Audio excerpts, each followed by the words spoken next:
जिसे जो मिलना होता है शाजिल, उसे वही कुछ मिलता है। चाहे इंसान कितनी भी जद्दोजहद कर ले, कितनी भी कोशिश कर ले, लेकिन उस भगवान ने, उस ईश्वर ने जो कुछ हमारी किस्मत में लिखा है वही होकर रहेगा। बहरहाल उसके बाद वक्त गुजरता रहा, स्टेशन आते रहे। स्टेशन से मैंने कुछ खाने पीने की चीजें ले ली। सरस्वती भी मेरे साथ उन फलों को खाने में शरीक हो गई और उसने मुझसे कोई परहेज नहीं किया। हम दोनों बातें करते रहे, पूरे रास्ते भर अच्छे से बातें करते रहे और यहाँ तक के पूनमपुर का स्टेशन भी आ गया। इस वक्त तक जो भी वाकयात हमारे सामने पेश आए थे वो सारे के सारे वाकयात अजीबो गरीब थे। मैं बच्चा तो नहीं था, मैंने भी अपनी जिंदगी यहीं वतन में गुजारी थी, इसलिए मुझे यहाँ के बारे में पता था। लेकिन अब मैं सोच रहा था कि मेरे इस वतन में जादू मंत्रों की क्या अब गुंजाइश बची है, जहाँ अब भी काले इल्म जैसे करने वाले लोग मौजूद हैं और वो आज तक काले इल्म कर ही रहे हैं। पूनमपुर ज्यादा बड़ी या वसी आबादी नहीं बल्कि एक छोटा सा कस्बा ही था।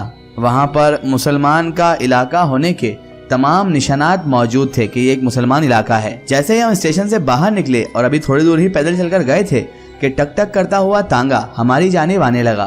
तांगे वाला जो था वो अजीब सी ही शक्ल का मालिक था। हमारे पास तांगा रोककर फौरन ही वो बोला, आओ जी तांगे में बैठ जाओ।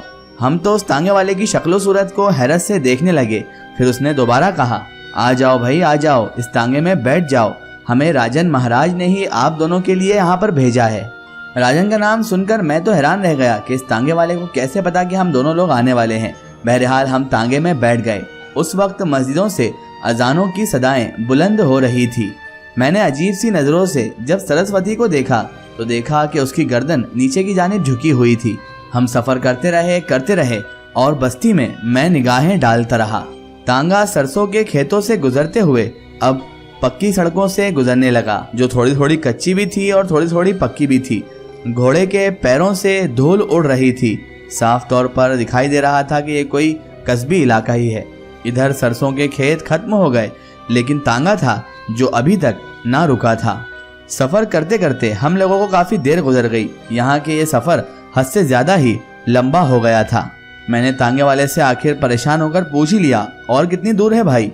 तो वो कहने लगा, अभी तो हमें थोड़ा और चलना होगा साहब, अभी वो जगह दूर है। उसके बाद थोड़ा फासला तय करने के बाद हम काले काले खंडरात वाले इलाके में पहुंच गए, जहां पर एक भी इमारत सही सलामत न थी, सही साबित न थी। वहां पर कुछ खंडरात मौजूद थे जिनके डिजाइन मंदिरों से मिलते जुलते थे। ये कोई बहुत ही पुराना इलाका था जो अभी तक गैर आबाद पड़ा हुआ था, यानी यहाँ पर अभी भी आबादी नहीं थी।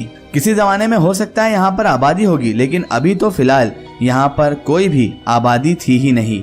तांगा एक खंडरात के पास जाकर वहीं पर रुक गया और फिर जिस शख्स ने हमारा इस्तकबाल किया उसकी शक्लो सूरत देखकर मेरी आंखें तो फटी के फटी रह गई कि ये शख्स यहाँ कैसे, क्योंकि वो कोई और नहीं था बल्कि वो तो गजराज ही था, जो साधु वाले हुलिये में वहाँ पर खड़ा हुआ था। चकरा तो मैं भी गया था, लेकिन हाँ मैं इतना जरूर जानता था कि ये गजराज नामी शैतानी ताकत रखता है, इसलिए इसके लिए ये कोई बड़ी बात नहीं होगी। हम दोनों जब तांगे से उतर गए तो गजराज ने आगे बढ़ते हुए कहा, मेरा नाम राजन महाराज है। मैंने कहा, आप तो गुरुजी। तभी वो मेरी बात काटते बोला, जीता रहे, तूने मुझे गुरुजी कहकर मेरा मन खुश कर दिया है बेटा। मैं तुझे बता नहीं सकता, फायदे तो तुझे हुई होगी, लेकिन मैं तेरा इम्तिहान लिए बिना तुझे यहाँ पर आने नहीं दे सकता था। मेरी किसी बात का बुरा मत मानना बेटा। मैं तो यही सोच रहा था कि तेरे दिल में खोट है और तू वहाँ से निकलने के लिए सिर्फ और सिर्फ मुझे धोखा दे रहा है। मैं तो यही सोच रहा था कि तू यहाँ से निकलने के बहाने रास्ते में कहीं ना कहीं गायब हो जाएगा, लेकिन तूने साबित कर दिया शाजिल कि तू कौल का पक्का है और मेरा सच्चा शिष्य तू बन ही जाएगा। चल अब हम भी तुझे ऐसा धन देंगे कि तू धनराज बन जाएगा। सरस्वती चलो इसे अंदर लेकर आ जाओ। मुझे बहुत मायूसी हुई क्योंकि इस गजराज नामी चालबाज ने मुझे इस बार भी धोखा दिया था। मंदिर के एक हिस्से में मुझे रहने की जगह दे दी गई थी। सरस्वती मुझे कुछ परेशान लगी। मैंने पूछा कि तुम कुछ परेशान लग रही हो, तो कहने लगी, ये जो कुछ हो रहा है ये क्या अजीब नहीं है शाजिल? तो मैंने कहा, हाँ अजीब तो है, लेकिन अब तुम ही बताओ सरस्वती, मुझे क्या करना चाहिए, क्या करूँ मैं, तुम बताओ। तो वो कहने लगी, मुझे क्या पता शाजिल के क्या करना है, जैसा तुम मुनासिब समझो तुम करते रहो। मैं तो तुम्हारे पैरों के साथ पैर मिलाती हुई चलती चलूंगी, मैं तुम्हारी खिलाफजारी कभी नहीं करूंगी। शाम अब ढलने लगी थी। फिर अचानक एक पुजारी किस्म का वहां पर आदमी आया और सरस्वती को बुलाकर ले जाने लगा। मुझे अब तमाम किस्म की सोचें परेशान कर रही थी। उसके बाद जब रात का पहला पहर शुरू हुआ तो 2 आदमी मेरे लिए खाना लेकर आए, पूरियां और तरकारी। 2 लोग मेरे लिए लेकर आए थे, उनका हुलिया मैंने साफ तौर पर अब देख लिया था। ये चीजें जो वो लेकर आए थे, ये तो खाने का सवाल ही नहीं पैदा होता था। चाहे फिर मेरी भूख से जान ही क्यों ना निकल जाए, मैं मर ही क्यों ना जाऊं, लेकिन ये खाना मैं हरगिज नहीं खा सकता था। ये चीजें खाना मेरे लिए क्या मायने रख सकता था। मैं यही सोच रहा था कि मैंने अपनी दानिशमंदी में बहुत बड़ा तीर मार लिया था, और वहाँ चलते हुए तो मैंने सम्मान को भी मुखातिब करके पता नहीं क्या क्या बोल दिया था। मैंने खुलूस से दिल से उस हस्ती को पुकारा जो ये सारी कायनात चलाता है।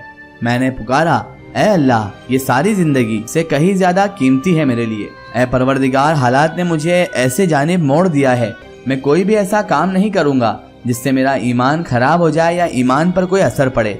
मैं तुझसे वादा करता हूँ। तभी अचानक मुझे मेरे कानों में एक आवाज सुनाई दी, बिस्मिल्लाह पढ़कर शुरू कर ले, बाकी जो कुछ होगा सब देखा जाएगा। मैं ये आवाज सुनकर उछल पड़ा था। बेइख्तियार में अपनी जगह से उठ पड़ा और मैंने बिस्मिल्लाह कहकर अपनी जगह से कदम बाहर भी निकाल दिए। सारे वादे अपनी जगह। मैं जानता था सरस्वती से भी वादे किए गए हैं, लेकिन अब ये मनहूस गजराज मुझे काले जादू सिखाने के लिए मजबूर करेगा, काले जादू सीखने के लिए बहुत ज्यादा मजबूर करेगा। मुझसे ये ऐसा अमल करवाएगा कि जिससे मैं अपने ईमान से दूर चला जाऊं, अपने ईमान को खराब कर लूं। मैं वहां से अब बाहर निकल आया और कहा, बस अब बहुत हो चुका। सरस्वती के तहफ्फुज़ का ख्याल भी अब मैंने मेरे दिल से पूरी तरह से निकाल दिया था। जो होगा अब देखा जाएगा, लेकिन मैं इसके काले इल्म में अब हरगिज नहीं फंसूंगा। मैं वहां से इतना कहकर चल पड़ा। मुझे यूं महसूस हो रहा था जैसे मेरे इर्द गिर्द पूरी दुनिया आबाद हो और पूरी की पूरी दुनिया मुझे ही घूर रही हो। मुझे ऐसा नहीं लगता जैसे वो कुछ कह रहे हों, लेकिन मैं फिर भी खामोशी से आगे बढ़ता रहा, अपनी राह पर चलता रहा। रात की तारीकी में उन बलाओं के अजीब से रूप मेरे सामने आते, मुझे पकड़ने की कोशिशें भी करते, लेकिन इन सब को पीछे छोड़ते हुए मैं आगे बढ़ता रहा। मुझे यूं लगता कि जैसे मेरी नजरों के सामने अलाव रोशन है और एक बड़े कड़े में मेरे लिए ही तेल उबल रहा हो। डरावनी सूरतें मुझे उठाकर उस तेल में डालने लगती। ये सब के सब इम्तिहानात, ये सब के सब आजमाइशें मेरा रास्ता रोकने की कोशिश कर रहे थे, लेकिन मैं था जो अब आगे बढ़ता ही चला जा रहा था। मैं एक संगलाग चट्टानों वाले और पहाड़ी इलाके में अब आखिरकार पहुंच ही गया था। मैं बुरी तरह से थक चुका था और मेरे पैर मन भर के हो गए थे, इतने भारी कि उनसे चलना अब दुश्वार हो रहा था। जब मुझे हद से ज्यादा थकन हो गई तो मैं वहीं पर अब जमीन पर बैठ गया था।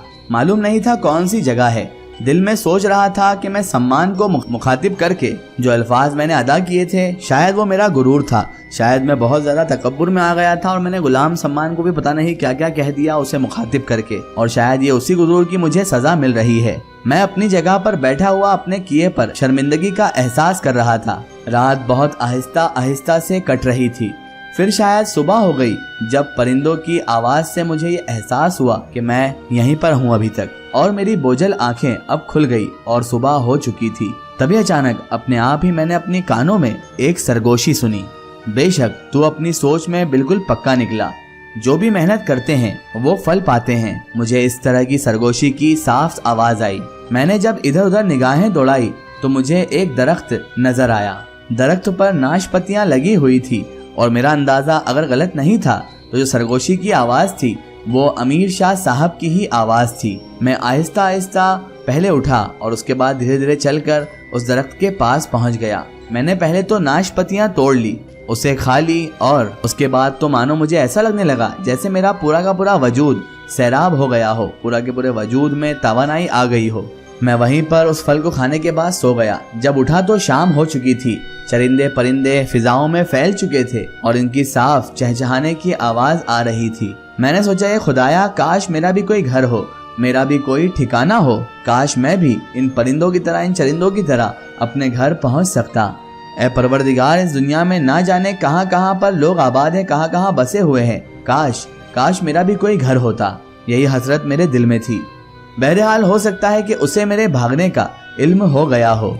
मैं फौरन वहां से उठा और उसके बाद फिर से मैंने चलना शुरू किया। चलता रहा, न जाने वहां से मैं कितनी दूर अब निकल आया था। तभी अचानक मुझे एक बस्ती नजर आई। मैंने तेज रफ्तारी से उस बस्ती की जानिब ही अपने कदम बढ़ा दिए। उस वक्त जो लिबास मैं पहना हुआ था, जो लिबास मेरे बदन पर था, उससे मुझे बहुत ज्यादा शर्म आ रही थी। बहरहाल मैंने ये भी सोच लिया था कि लिबास बदलने की अगर कोई जगह मुझे मुनासिब मिल गई तो सबसे पहले मैं अपना ये लिबास ही बदलूंगा। कुछ दूर चला तो मुझे एक होटल नजर आया, जिसे होटल या कहवाया कहा जा सकता था। घास फूस के बने हुए इस लाचार होटल में कुछ टेबलें लगी हुई थी और लोग थे जो बैठे हुए खुशगफ्तियों में यानी बातचीत करने में बहुत ज्यादा मसरूफ थे। एक तरफ तंदूर लगा हुआ था और वहाँ पर एक आदमी खड़े होकर रोटियां पका रहा था, फूली फूली सी गरम रोटियां। मैं अभी यूं ही खड़ा रहा था कि अचानक वहाँ पर आवाज गूंजी, लो भाई, अब मुफ्त खोरे भी आ गए। ये वो लोग हैं दुनिया में कुछ कर नहीं पाते, काम धंधा इनसे होता नहीं है और साधु और फकीर बने ये फिरते रहते हैं। मैंने उसकी बात का कोई भी जवाब नहीं दिया। उसके बाद एक आदमी मेरे पास आया तो मेरे मुंह से बेख्तियार निकला, मेरे भाई मुझको रोटी चाहिए। तो वो झल्लाकर कहने लगा, रोटी मेरे पास नहीं है, रोटी वहाँ तंदूर पर है और ये ढीले ढाले कपड़े पहनने से कोई रोटी नहीं देता, यहाँ पर मेहनत करना पड़ती है तब जाके रोटी मिलती है।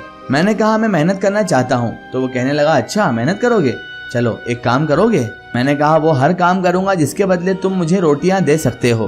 कहने लगा ठीक है बैठ जाओ, पहले तुम खाना खा लो, उसके बाद मैं तुम्हें काम बताऊंगा। अब क्या होगा, शाजिल ये किस और निकल आया है कि यहाँ पर उसे कोई नई मुसीबत का सामना होगा या फिर ये राह उसे अमीर शाह साहब की बताई हुई राह है जिससे वो अपनी मंजिल यानी अपनी माशा तक पहुंच जाएगा। ये सब जानेंगे इस वीडियो के अगले पार्ट में।